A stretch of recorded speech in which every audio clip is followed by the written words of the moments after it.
XPUZMAG. Guys, there's been a lot of talk about this particular lock on some of the message boards, some of the lock channels. I got this from Lockman28. He's right there. Anyway, thought I'd do a quick introduction on this and then pick it. It's a little bit easier to pick than what you might expect, but before we get to that, I'm going to show you some of the details of this lock. Now, first of all, you'll notice it has a notch located here, and that's simply a guide notch. This outer ring, this part, does not turn. You'll also see a little guide here. This is to align your lock properly. In fact, this whole ring spins around, and inside of there, on this plate, there are 23 different holes, and beneath it has to line up perfectly with the holes beneath it. I would imagine that different locks, I've got a sample size of one here, but I would imagine that different locks probably align at different positions. For example, right there, my lock aligns somewhere like right in there, and surprisingly, right there, all the holes line up with the dimple or with the pins beneath there. So I didn't expect that, but it just plays out. There's only one exception. It's located, I can't see through the camera lens, but I think it's this one right here. There's no pin beneath that one. Pretty interesting lock. So how does it work? Well, you got a weird lock. You've also got a weird key. If I get it apart here, try imagine walking around with that in your pocket. Pretty good sized key, round. It's going to be a lump in your pocket all the time. But when you take a look at it, you see a couple of weird things. This is that notch that aligns it inside of the lock properly. And then we got the pins, of course, different depths there, you see that. But we got a weird looking pin right here. It's a hollow pin. And as you can imagine, I told you about that spinning ring. When you grab this out of your pocket, you push, that's kind of loaded in there like that, you push that up and it aligns with that little rod, slides over it, and then you rotate it until the notch lines up on the top there with that hole, and then it slides in. You push it against the spring pressure and then you can open the lock. It stays in there, rotates freely 360, and then it'll pop out when you get it back to the very beginning. So that's one of the first weaknesses of this lock that I would like to try to exploit. I'm lazy, and if this were my lock, I would go to work in the morning and I would stick this thing in there, I would lock my door, I would pop it out, and I would walk away, and I would leave that little notch in exactly the right position. I wouldn't bother. I mean, ideally you would take your finger and you would spin that around so nobody knew what position that was in, but by leaving this over here like that, located right there, it aligns up the holes that are necessary to open my particular lock. So if you run across these, just bet that the person was just as lazy as me. Get yourself a pencil or something, and at least starting out, you want to mark where that little peg is. And we're going to mark him right there. We're just going to assume that he didn't do this little finger spinning trick. Okay, so let's go ahead and let's pick it. Let's put it in the vise, and I'm going to show you how to open this thing. It's quite a bit easier than what you might imagine. Alright guys, I said the first thing you want to do is align this inner rotating disc correctly. Now you can see that's where it goes, at least with my key, but there's any number of places it could go. But I've noticed as I rotate this thing around, it's rare that you get almost all of them to line up. You get roughly half of them to line up. But in this position, the one that my key puts it in, they're all exposed. Every single one of, well, bar one, there's one single hole that's not lined up with a pin. All the rest of them are lined up at least 3/4. Most of them are perfectly aligned. So even if it's aligned somewhere else with another key, I think this is probably a good place to start. And as it happens, this little peg is lined up just about with the number 7 on that Taiwan patent. So right about there, you'll get everything perfectly aligned. Alright, so we got 23 pins to work with. And that's a little bit intimidating, and that's one of the factors of this lock. I think it's designed to intimidate. And I'll tell you right now, first time I picked this and got it open, it blew me away. I couldn't believe it because it happened so fast, as did the second and third time. And I had only been picking a few minutes, and I very quickly figured out that although there's 23 pins, 17 of them are fake. There's only 6 pins in this lock that are real. But we don't know which ones they are. And I'll tell you, the way we're going to find that out, I'm going to use this little probe. It's just a bent probe. And just pick any hole. I'm going to pick this one, and I'm going to push down. I'm doing that just because it's easy for me to access, and that way you keep complete view of what I'm doing. So you push down. I know we all like to use very light tension, but this is a case where you really want to muscle it. You want to push that down as firmly as you can, because what we want to happen is we want to identify the 6 pins that we need to pick this lock. And the rest of them, because they're fake, there's no binding, so they're going to remain springy. So there you go. He's nice and springy, so he's definitely not one we want to mess around with. He's springy, and I just worked on a logical... So now he's bound. So what I'm going to do, because I figure he's probably a live pin, I'm going to take a magic marker and just mark him, because I don't want to be messing with 23 pins. I just want to mess with the 6 that are active. He's bound, so I'll mark him. He's springy. Okay, he's bound. Mark him.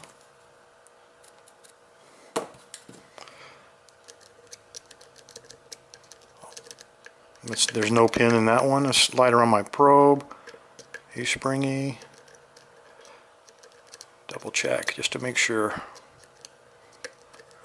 Now the two things about the fake pins, they're silky smooth. You get no resistance whatsoever, and they don't go down very far. So there's a bound one. If you get one that is either bound up or goes down very deep, that should tell you that that's probably a real pin. That one's bound.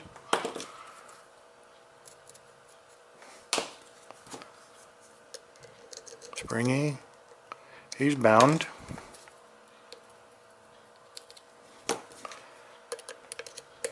Springy and springy. So how many we got? Okay, we got all 6. There's 1, 2, 3, 4, 5, 6. Those are my bound ones. And what that tells me is that all the other 17 unmarked pins, they're all fake. So now I can tension this thing however I want. I don't have to use this probe anymore.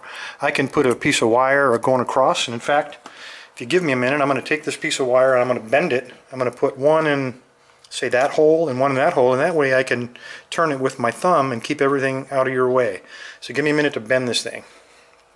Alright, I just bent this thing into like a U shape, and I'm going to pick, I spaced it so it would fit in the widest possible part here. So there we go. And again, I want to keep my thumbs and everything out of your way. I'm going to take this little, it's just a file. I'm going to put that in there like that, and that's going to be my tension bar. I'm going to put a little bit of tension on this thing, and we're going to start messing with those 6 pins. And to do that, I'm going to take, it's a broken pick actually, and I just sharpened it so we can get down inside those little holes. So a little bit of tension, and you can see this whole thing is not tensioned by this outer ring.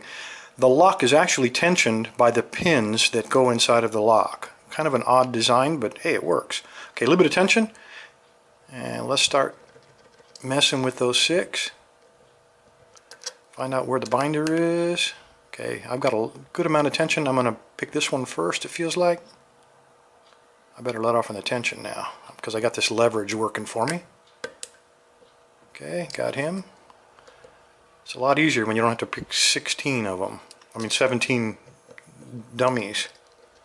You only have to mess with 6.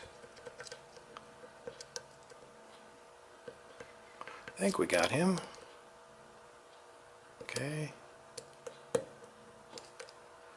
kind of hard working around the camera. I'm sorry, fellas. My hand is getting in your way. I'm going to take this off to the side a little bit. Maybe now my fat thumb is not going to be in your way. Just marking, checking those blue marked ones.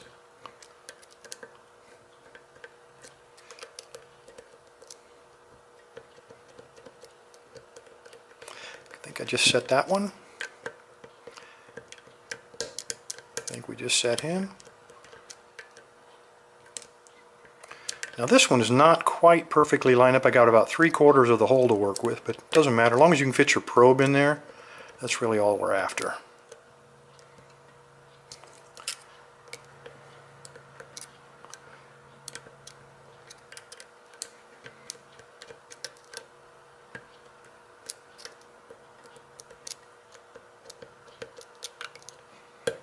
Okay, I think he's set now. Obviously not getting the right order here, but because I had a couple of them pop back out on us.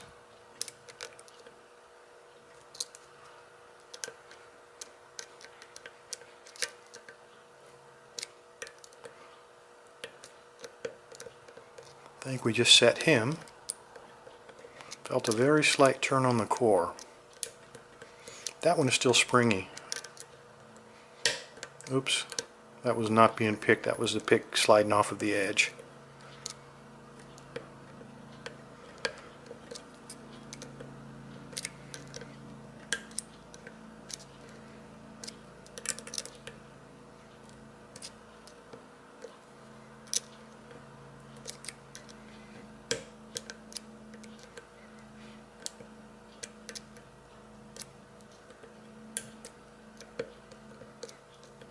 Okay, I got another click on that one. Got to click on him.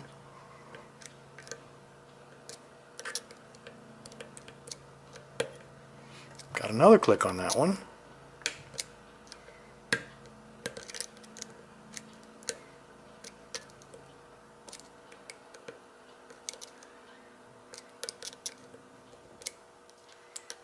I'm going to lighten up on the tension. I think I'm probably putting a little bit too much torque on this thing.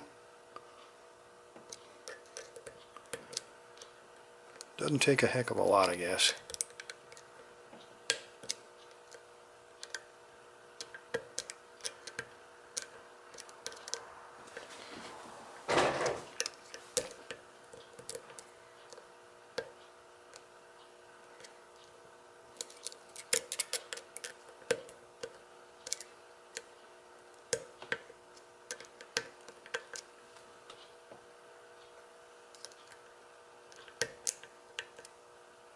And there we go, we got an open. So you just turn this thing completely around and we get it open, and then it'll lock back in place right about there. So there we go. Well, nothing to it, fellas, this XPUZMAG, but I know you don't believe me about all the pins are fake, so I'll tell you what, let's go ahead and let me take this thing out of here. I'll crack the back of it and we'll take a look at what's inside. Alright, pretty easy. There's 4 Phillips screws that have to be taken out. I've had this apart earlier to see how it went together. I couldn't believe it was so easy and was very surprised.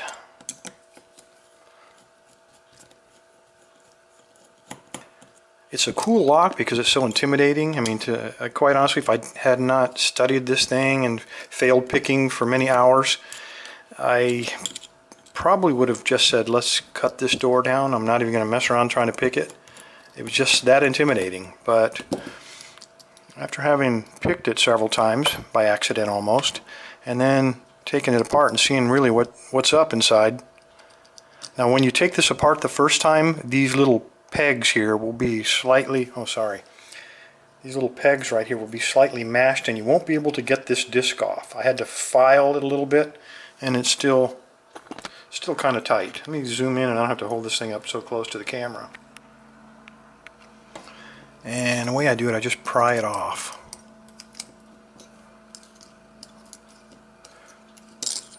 There we go. And once we get her open, now you see the inside. Oop, let me back it out a little bit so we can get a good macro. These are the 6 real pins. All this empty space is where the other 17 non-functioning pins are. So you see the springs, and then beneath that, let me go ahead and remove this from the body.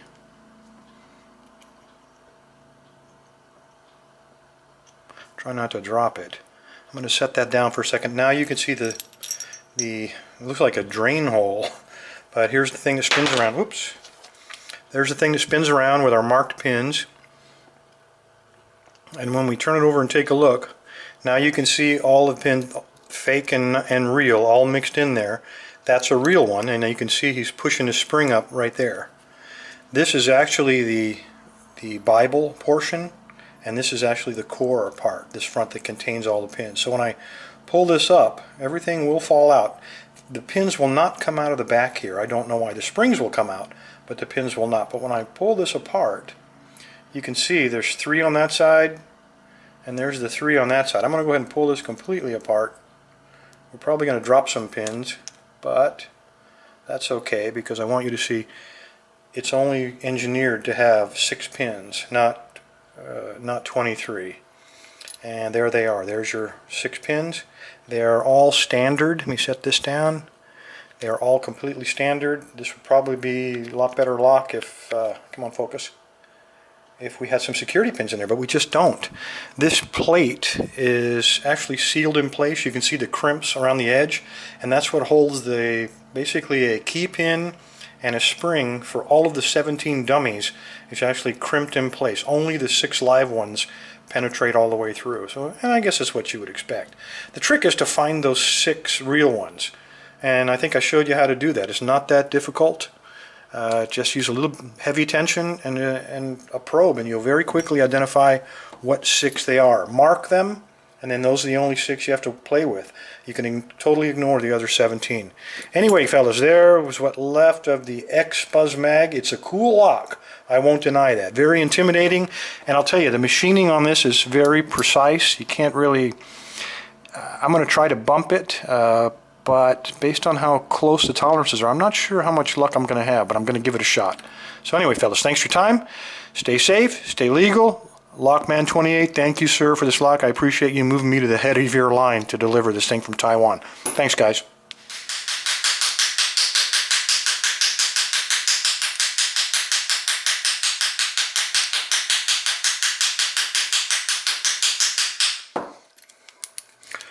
Alright, fellas, I have hit this thing several thousand times.